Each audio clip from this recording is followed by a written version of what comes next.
professional, it doesn't matter.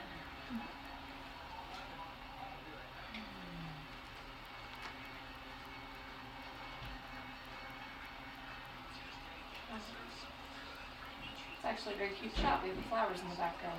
Sweet.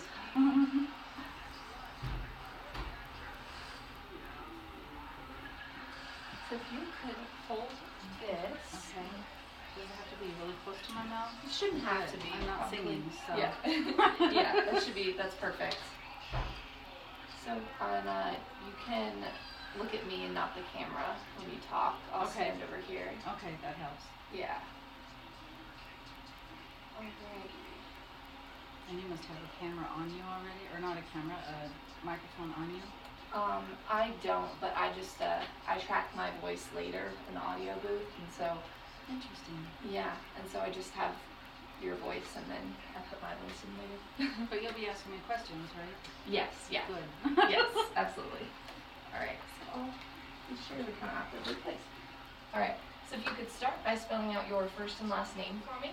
Okay, it's Dawn, D-A-W-N, Madrid, like the capital of Spain, M-A-D-R-I-D is my first and last name. Okay. And I guess if you could just kind of start by telling me what you were telling me on the phone, just give us a little background, and we'll go from there. Okay, I'll make a long story short. Through a bunch of different processes, I decided to eliminate some of the few college books. I had this wonderful idea I was going to read someday, and pulled all the items out of it, like bookmarkers and just the papers in the back of the books, so I could donate them with some other stuff. And when I got home, I decided just to look through the paperwork, and I found, besides some transcripts that reminded me I wasn't a great college student, a poem that I had never seen before. And when I looked at the poem, it's dated November 14th, 1980. So I'm like, this is like something that happens in the movies, you know? It's just a funny feeling. And when I read it, honestly, I didn't even know exactly what the poem meant. And so after having read it about a dozen times, I'm like, oh my gosh, this is a very deep poem, and it was written to me. And so part of me really wants to find out who the author is, because it's not signed, it's not initialed, it's just in the person's handwriting. And like I said, it was folded in the back of the textbook, and so it doesn't even look like it's aged because it was never exposed to light. So you think someone you knew wrote you a poem and slipped it into your book, and you just never found it till now? Right. That is crazy. That's kind of my thought. And then I struggled with the thought, well, why wouldn't I have known it was there? But when I read the poem, I realized that had I seen it back then, I was married to a very, very jealous, abusive man, and I would have destroyed it at that point in time just to not take it into my home. So, yes. So you don't have any idea of who it could be? You didn't really have any like specific admirers that you can think of at the time? Or? No, not at all. Nobody that made that part of themselves known. So when did you find this? I found this on February 23rd. So you figure February 23rd, 2019, from November 14th of 1980. And what kind of textbook was it? A cell biology textbook. What were you majoring in at the time? Well, at that point in time in botany. Okay. And what do you do now? I work for a doctor's office during the day, and then on the side I teach Qigong and Feng Shui. Oh, very cool. Well, so I guess what is your hope or your goal by getting this story out there? Well, obviously the main goal is to find out who the author is, but just by what was written here, I don't know. I've been divorced for 20 plus years, and so there's just that fascination. I'm one of those romantic comedy lovers, you know, like things can happen in life, and for something like this to happen, it just seems like it's a possibility of a life changer. Yeah, I would say so. Are there any more parts to the story that you'd like to mention, or things you want people to know about this? Aside from just, you know, it being part of my journey in my teaching on people to clear their space and to open things up. And there were some preliminary things that happened, but it's about dreams and different things, so I don't want to go into too much detail about that. But I've also I wrote an email last night to the University of Colorado Denver Illuminati, however you pronounce that. Alumni, sorry. And I haven't gotten a response yet on that because I thought maybe that would be a place to start where they could actually go back and at least see who was attending class at that point in time. And by the way it's written, I don't know that it was really a student unless it was a very mature student. So, but something inside says to pursue it, so I am. Very cool.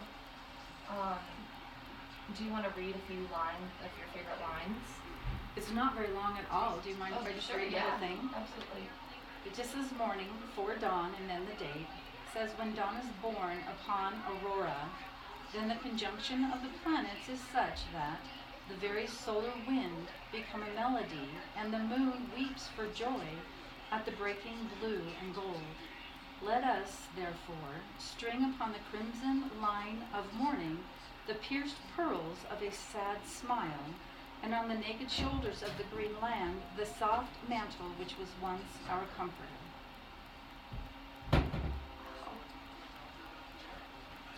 That's fine. That is it's very personal, like that, that someone would go out of their way to write that for someone. And then hide it in my textbook. Yeah, yeah. So, like I said, poetry have not always been, maybe because it was hard for me to understand sometimes, unless it was just basically a rhyme. But this, after reading it to different people and having them read it, it's really a lot deeper than what I originally had thought. Yeah. Oh, that's very cool. It's a story that you want to follow through to the end. I do. Is there anything else that you want people to know? I can't think of anything else necessarily. Just if those words ring a bell, like that's something else I did. I googled the lines one by one, and I, Bing and Google and anything else I could think of. I don't know if there's apps to do that with.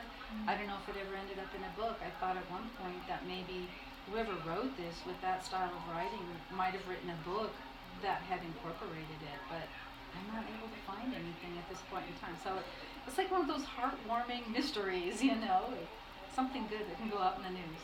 Yeah, totally. It's a feel-good story, and maybe that we can follow through. So I just appreciate you doing this with me and seeing what comes of it. Yeah, absolutely. So should we tell people that if anyone knows anything to kind of reach out to us and we can... Would you please? I appreciate the buffer just because, I could post it and have it all over Facebook and stuff, but I would prefer the buffer. Yeah. Because it's pretty easy for people to contact us. So, yeah, absolutely. Perfect. Okay, great. That's all the questions I have, unless there's anything else you want to add. Not that I can think of, except thank you. Okay, thank you. If I could get some more shots of that. Oh, definitely. Great.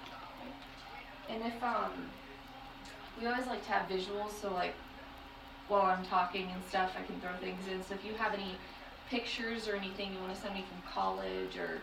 I don't. I did not keep anything there because, no. And we literally had to escape when we got away from him and the kids, so I have nothing from back then. I was surprised I found books. Wow. And you don't have the books still, I imagine? No, Goodwill has it, but they're looking for it. I contacted them a couple days later, and oh my gosh, they have these gigantic bins of books and books and books.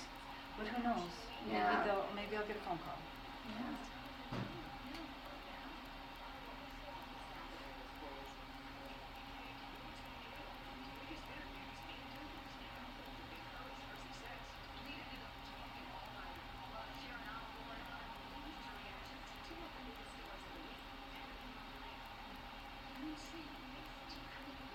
How much does that thing weigh? I don't know, but quite a bit. It's probably a quarter as much as me. I wouldn't be surprised. Yeah, and normally when I go out on stories, I have to carry all this. Oh, goodness. And people are like, "Where's your cameraman?" I'm like,